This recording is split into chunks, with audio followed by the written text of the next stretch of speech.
Sa isang party ay naroon sina Ava at Noah. Mag-ex kasama ang kanilang mga partner na sina Lucas at Claire.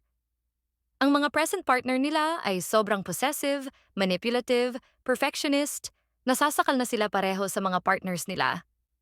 Kaya naisipan ni na Ava at Noah na gawing peke ang pagbabalikan nila para pagselosin ang mga partners nila at tuluyan silang hiwalayan.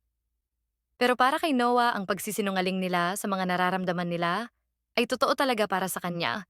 Dahil simula nang iwan siya ni Ava ay hindi na niya ito hinabol para magmakaawa. Habang tumatagal ang pagpapanggap nila, ay inamin ni Noah na mahal pa niya si Ava at totoo lahat ng pinaparamdam niya kay Ava. Kahit para kay Ava ay peke lang ang lahat. Mas lalo pa nila pinagselos ang dalawa sa pamamagitan ng pagkuha nila ng mga litrato nilang dalawa na magkasama at sweet sa isa't isa. At sa huli, na-realize ni Ava na bumabalik na muli ang nararamdaman niya kay Noah habang tinitingnan niya ang mga litrato nila.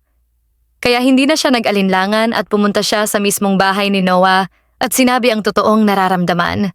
Nagkabalikan silang dalawa at tuluyan na silang iniwan ng mga present partners nila.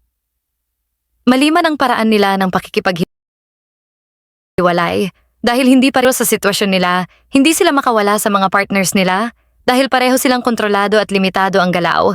Kaya yun na lang naisip ni Ava na paraan na kahit nung umpisa ay ayaw ni Noah pero sumang-ayon na rin bandang huli.